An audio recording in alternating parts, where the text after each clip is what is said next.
What's up? It's Mr. Loria. I miss you guys. Like that Coldplay song. And I miss you. Anyway, listen to Coldplay. They're very good. Mr. Dad told me you guys were watching these, so that's awesome. So, and you did the whole speech. That's what I'm talking about. So, we're gonna keep going. This is part two of the speech itself. Last time we talked a little bit about kind of responding to these criticisms, unwise, untimely. Today, we're going to talk about justice, disobedience, moderation and time, and then hate versus love. You ready? Let's get it. We're gonna go, go, go. Whoops. I don't want to give away the ending. All right. Letter from Birmingham jail. MLK. That's my song. I made it up. By the way, y'all gotta leave comments and questions so I know what's resonating and what ain't. Let's continue. Is it just to break the law? What do you think about that? Because that's another kind of this criticism. Hey, look, people are saying anxiety over willingness to break laws. For me, this is on page 94, 95 in here, back up. After he gets through the most brilliant passage of, oh, you see, then you will see why it's hard for us to wait. He's saying, by the way, you're saying it's not okay to break laws. The answer lies in that there's two types of laws, just and unjust. Read ahead and see if you can figure out what separates these two. Okay. Read ahead. Always read. Do your own reading. Hopefully this just adds to your own reading. I hope you realized it because he does answer it here. And he's quoting, he says Augustine, then he says Thomas Aquinas. Any unjust law is a human law that is not rooted in eternal law and natural law. Probably look those things up, right? Any law that uplifts human personality is just. Uplift. Any law that degrades human personality is unjust, right? It says segregation is unjust. It degrades. And he quotes Jewish philosopher here, Martin Buber. Yep. He says that you go from an I-it relationship instead of an I-thou. Thou is a respectful word, right? Humans, they respect each other, I-thou. This one, you degrade it. One goes lower and the other one goes higher. So that's his definition of justice. Does it uplift you? I was going to show the clip from the Godfather, the opening scene. What is justice? But I think you guys already did that with Mr. Dad, I believe, right? What is justice? There's a lot of different ideas on what justice is. Here you get Martin Luther King's answer, and he grounds it in this religious tradition, and he defines it as something that uplifts the human spirit, which is pretty cool. He then, okay, he then starts giving you different examples. And I want you to think about the kinds of examples he gives you. And he's talking about justice to disobedience. He's saying, is it okay to break the law? By the way, let me give you some other examples, right? Nebuchadnezzar, this is in the Old Testament or the Torah. Depends on how Martin Luther King would have called it the Old Testament, part of the Bible, right? So he goes, let me give you an example from Bible. Let me give you an example from human history. You've got Christians who were willing to face hungry lions and excruciating pain, right? Chopping blocks rather than submit to the unjust laws of the Roman Empire. By the way, arena, the Capital One arena, sports centers, it comes from the Latin word arena, same in Spanish, arena meaning sand, to soak up the blood of people that were dying in the gladiatorial events. Oof. Right? He goes, let me give you another example. Socrates or Socrates practiced civil disobedience. Beautiful example there, beautiful story. You should know that. He says, in our own nation, the Boston Tea Party represented a massive act of civil disobedience. And then he talks about Adolf Hitler and says, look, they were doing what was illegal. So don't tell me if it's legal or illegal. Tell me, is it just? Does it uplift or does it denigrate? In fact, the United States, right? We rebelled against Britain. Rebellion is in our genes, but you got to direct it the right way. Boo, boo, boo, boo, boo.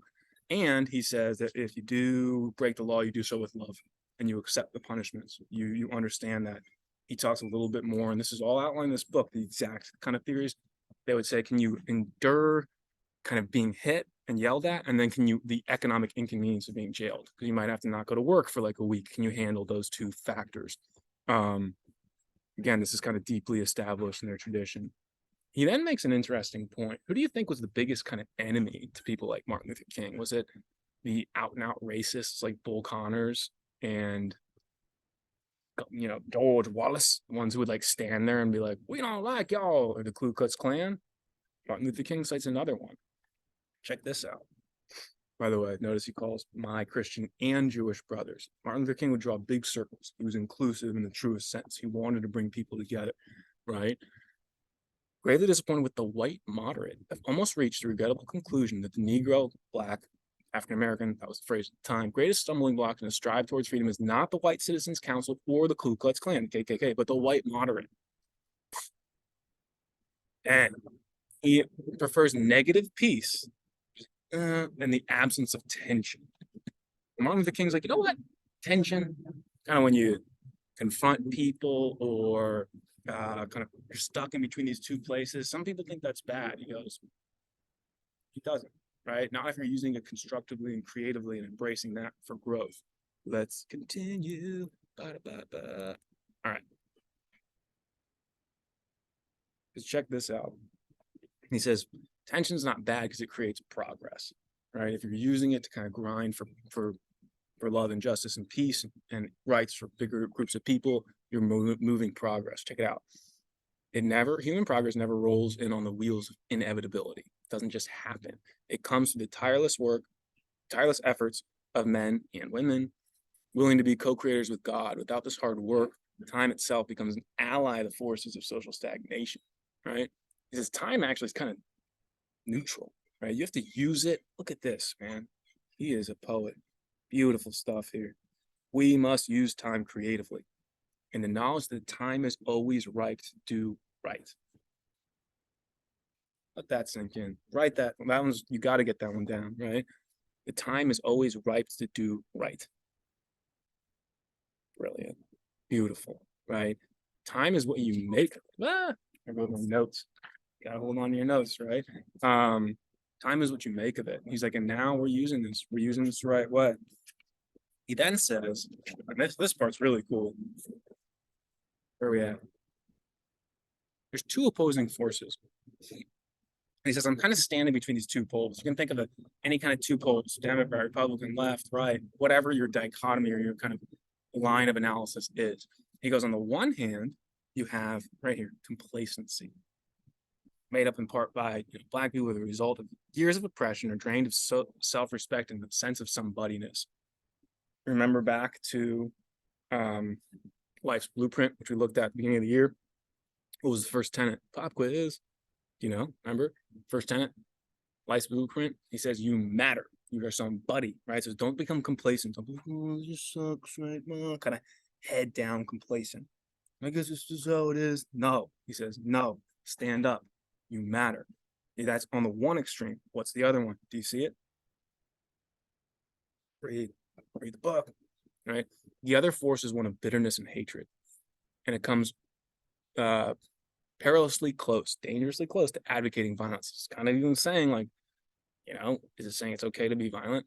It's expressed in the various Black nationalist groups that are springing up across the nation, the largest and best known being Elijah Muhammad's Muslim Brotherhood. That's the Malcolm X, guys. You should know that.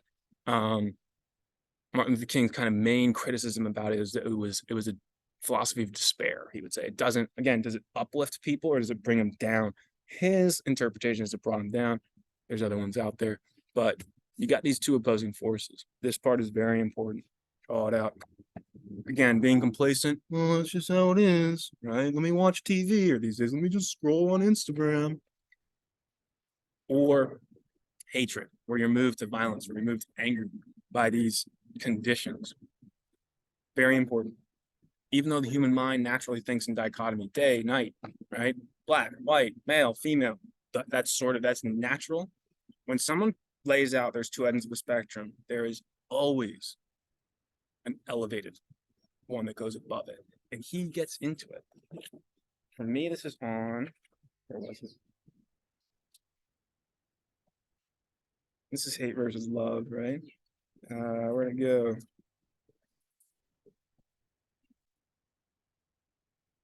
Here we go. I've tried to stand between these two forces, saying that we need to emulate neither the do-nothingism, right here, of the complacent, nor the hatred and despair of the Black nationalist. For, check this out, there is the more excellent way of love and nonviolent protest. Isn't that nice? I'm grateful to God that the influence of the Negro Church by the way of nonviolence has become an integral part of our struggle. There's the route out. Just don't just think you can be, again, looking at your phone or looking at your shoes and be like, oh, this is no, right? Don't also think you have to be like, I hate, I'm angry, I want to strike back. Kind of natural. It's kind of like punching a wall. It feels really good for about from here to like here. The moment you hit, though, it's not good for you. Hatred and violence. Go up. A more excellent way of love and nonviolence. Look, I kind of forgot to put that quote. Whatever. All right. So if you go letter to Birmingham jail, mine's right here. You can find the stuff, right? By the way, when he mentions more excellence, there we go, right there. Control F, more excellent. Beautiful, man. Let that sink in, right? Anytime that he mentions, by the way, Elijah Muhammad, you should be like, who is that? Look him up. Read about it. Socrates, who's that? Boston Tea Party. When he is indicating people, go look this stuff up because remember, they're not listening. You will learn far more from books than you will from grown-ups going blah, blah, blah, right? And trying to tell you what the book said. It's like, why don't you just go to the book? You should, got this tip in a book the other day, said, read a book every day for a year. And at the end of it, your brain will be a lot better. You'll know how to face the nonsense of the news and the BS. Because again, this whole complacency stuff, nah, you're more than that, right? You can be more than that. You can be up here. Love and nonviolence. If you read, if you're looking out for the truth, the real, instead of the nonsense. Anyway, read books. We'll finish this speech up. I'm glad that you guys are doing it. Again, leave comments, leave questions so I know what resonates. We go from there. All right. Ándale pues, vaya con Dios. See you guys. Peace.